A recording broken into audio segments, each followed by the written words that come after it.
Renato had it all squared away in his head. He would kill the Emperor. Isengrim III had begun well, but he had gone mad. He was trying to invoke the lost gods by means of dark, blasphemous rituals. That was a secret. But the victims had spoken to Renato. The ghosts had spoken. No anger. Renato could not afford anger. It was empowering the crystal in his sword. That made him stronger, but it clouded his mind. He would not be a hero. A hero strives. Renato would just be one with everything. The Emperor would die, and the wheel would turn, and all would be restored without rancor, without sorrow, without pain. Hey, a workbench! He could try out his new bling.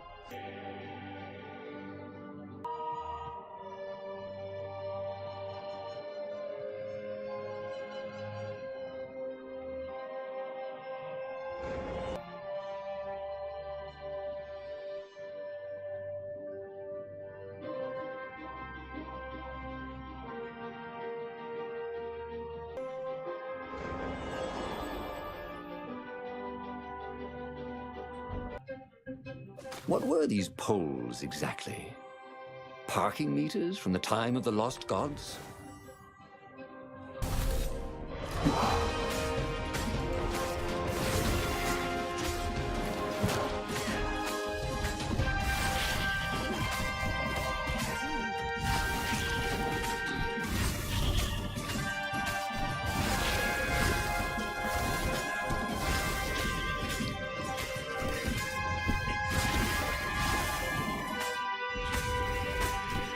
For a moment, I wished that somebody had been watching.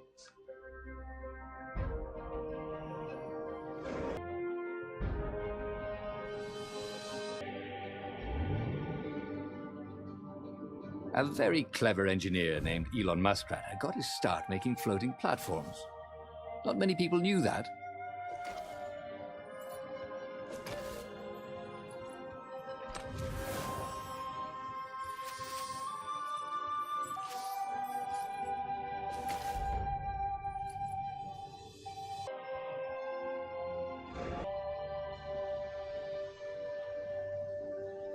Hey, I got this friend who's a swan. Could he join up? He dyes his feathers.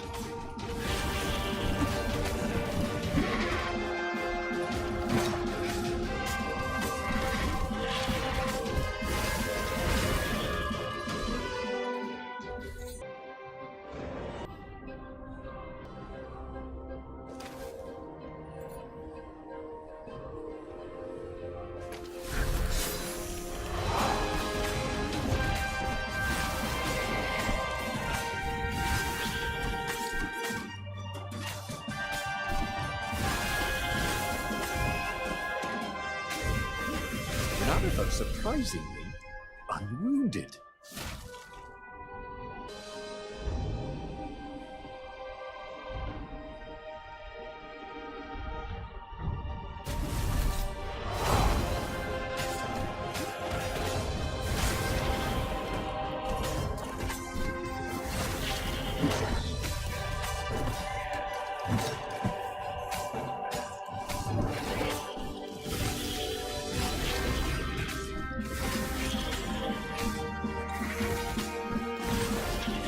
I hear the dead, silent type. But the more he thought about it, and he had so much more time to think about it now that he was not worrying about the battle, killing the Emperor would not change anything. Another would take his place. Perhaps Zenobia.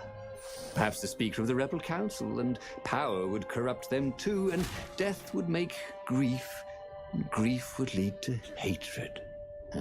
He must lead by example.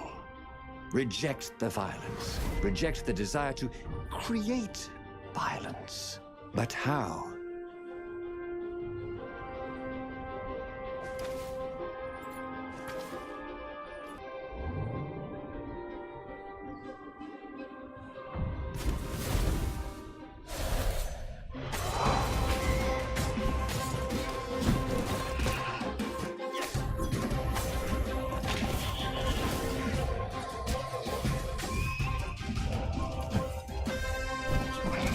wasn't making a dent in those shields.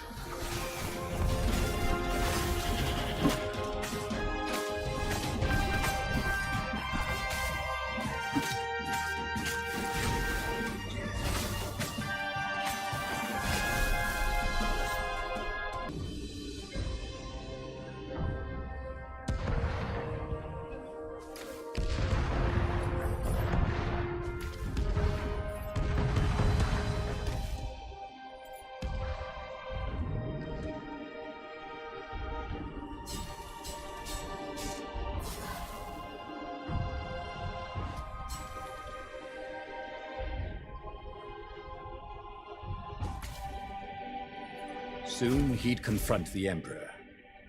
Funny that this whole war had come about because the Emperor feared death. And now it was coming for him. There was some sort of lesson there, wasn't there?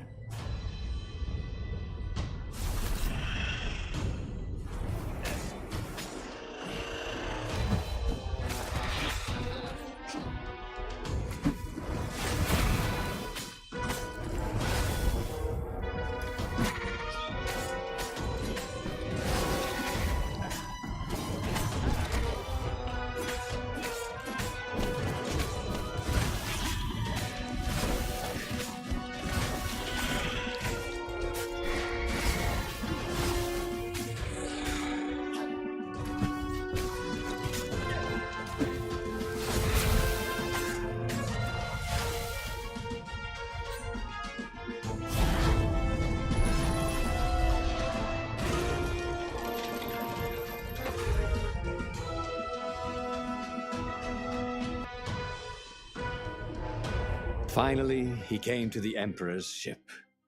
The path behind him was strewn with dead ravens.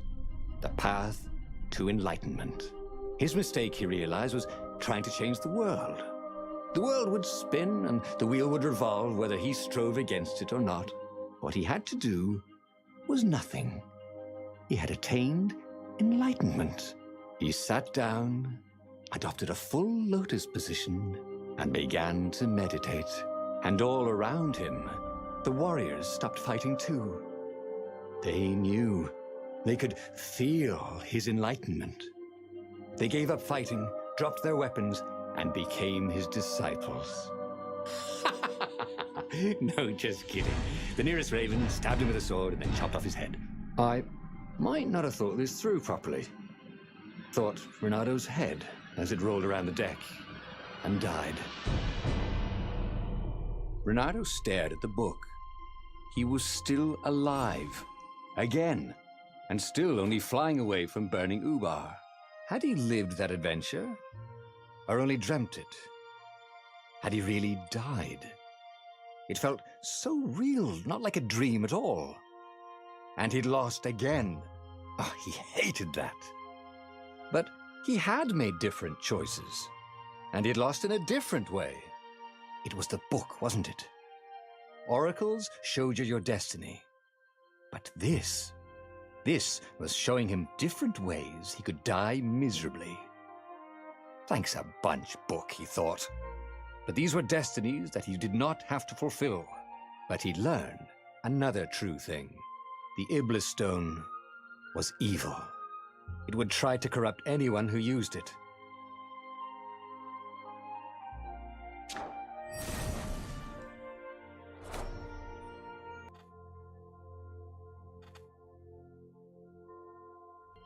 But that meant there must be a destiny where he survived and won, right? Otherwise, what was the point? And with that, the book's pages fluttered back once more to the beginning and... The clouds parted over the Isles of Boreas. It was time to choose. The rebellion was in trouble. Ravens were scouting for the secret rebel base. They needed a game changer. Pieces of the Sky Ripper had surfaced.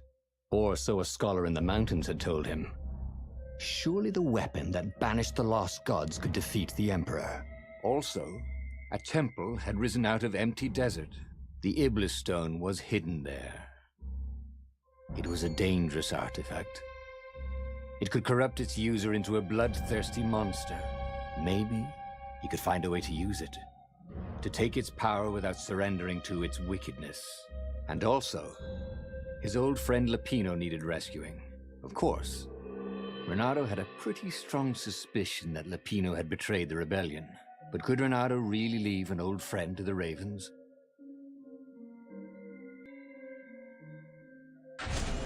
Every child knew about the Sky Ripper. The Transcendent Emperor had buried its pieces. What could have brought them to light? This Emperor, Isengrim III, had once been kind, but he'd gone mad. And now he was conducting secret, obscene rituals to bring back the lost gods. Had he, somehow, summoned the long-lost components of the legendary weapon out of the deep places of the earth? It was more than Renato could fathom. But if he could find a legendary weapon, he would use it. As he set foot on the island, Renato couldn't help feeling a bit curious. Was Lapino still waiting to be rescued? No. He was probably drinking champagne with the ravens. Did ravens drink champagne? Did rabbits? Renato felt oddly thirsty, come to think of it. Why had he chosen the Sky Ripper? Renato never made plans that required constant vigilance. He was a hero. He didn't think too much. He just went with his gut and hoped it all worked out. The Sky Ripper was a long shot. He'd have to devote himself to it. No side journeys, no rescuing old friends. That was against his nature. Could he stick with it?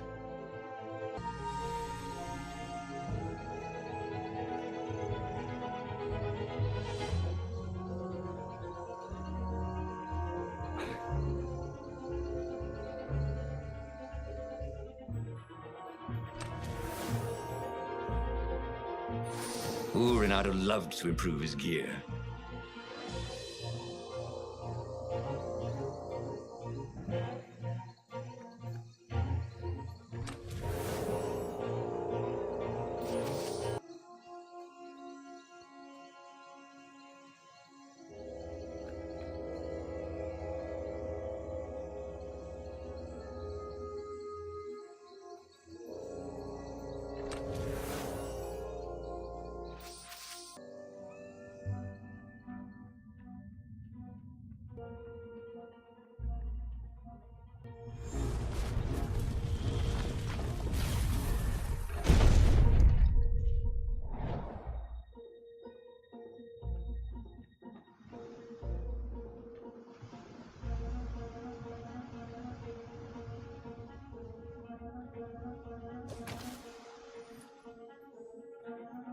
He wished there were more pylons he could use the hook on.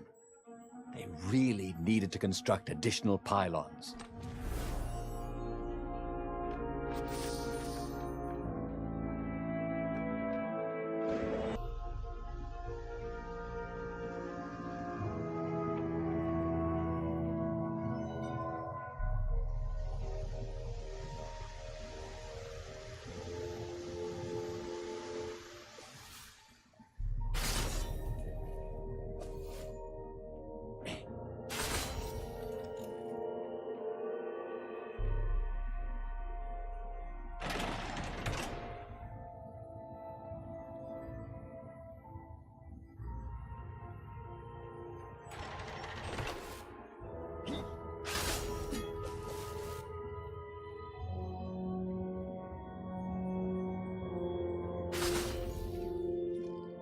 Well, the eyes have had it. The people who had built this castle, did they even know what monstrous weapon lay hidden within their walls? The Sky Ripper could destroy anything it touched, or so the legend said. As the Transcendent Emperor had fought the lost gods, thousands of thousands had died. But Renato had been through wars. The only merciful war was a short one. Well, they really needed to redecorate anyway.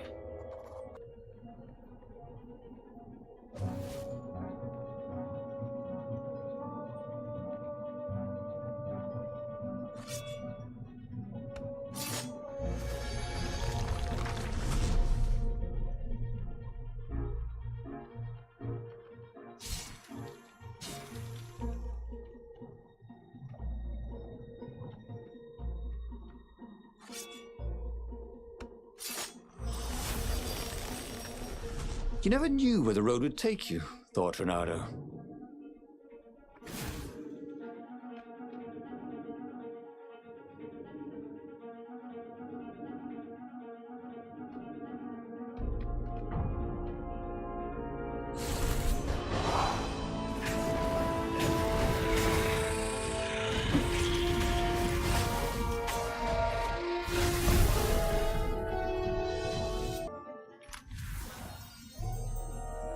A gem of power.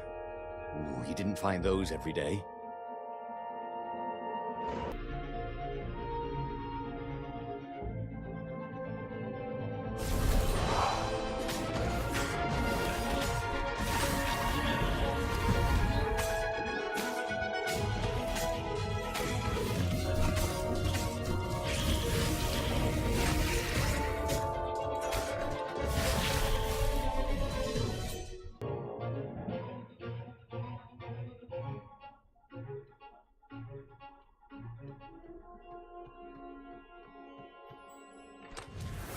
Renato had been to a dungeon once where all the chests had teeth and eyes. It had been a short visit.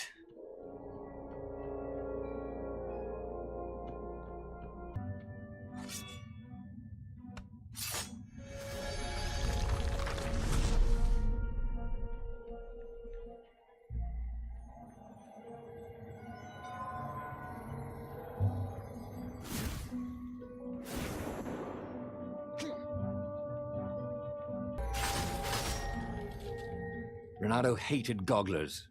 It freaked him out to cut them.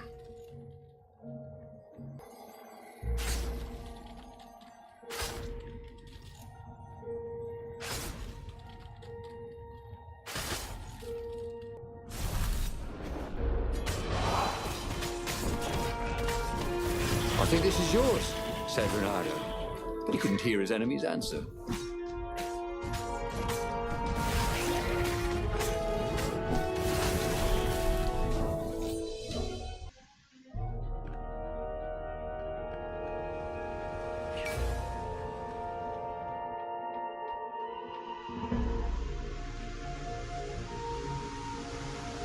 Firewalls only let you through if they think you're hot enough.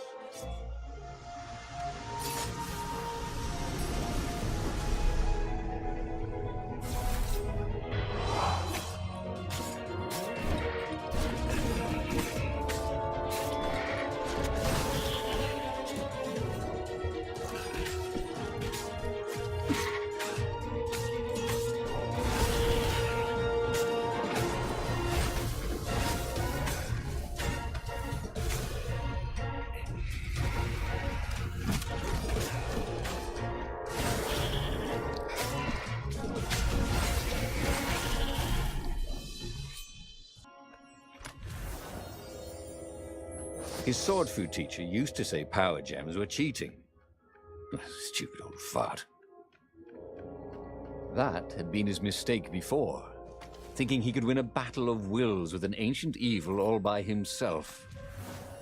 He had to be cleverer than that, or braver, or something.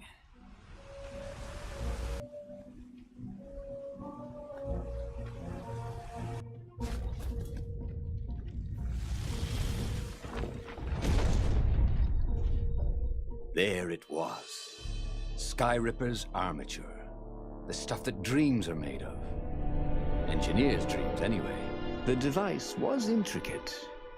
No one alive had the skill to make a thing like it. How was it part of a weapon at all? He'd have to ask a scientist. But first, he'd get the second piece. Skyripper had a heart. A core that had come to rest on the next island. Well, there was another island he could reach. Zenobia had just invaded it with her father's Raven battalions. She must be encamped there still. But fighting Zenobia now, that made no sense at all. He'd already sacrificed one friend to get this armature, was it? He didn't need to hurry to face her. She would find him.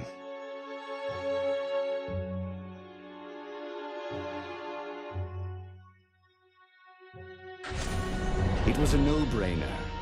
He'd sacrificed his old friend Lapino to get the armature. And the armature was useless by itself, only a series of coils and wheels. War demanded sacrifices, and he would make more before the end. He would have to choose the greatest good, no matter how much it cost him. Zenobia. Well, he would see her sooner or later, across a battlefield or a sword's point before all this was over. He was sure of that. The power was in the core. Obviously, he had to get the core. He looked up at the old trees around him. They were so big and so old. They'd been there before he was born, and they'd be there after he'd passed into legend. Was he confronting his own unimportance? What had got into him? He was no philosopher. Anyway, who cares? He was plenty important. He was a hero, and soon he'd prove it.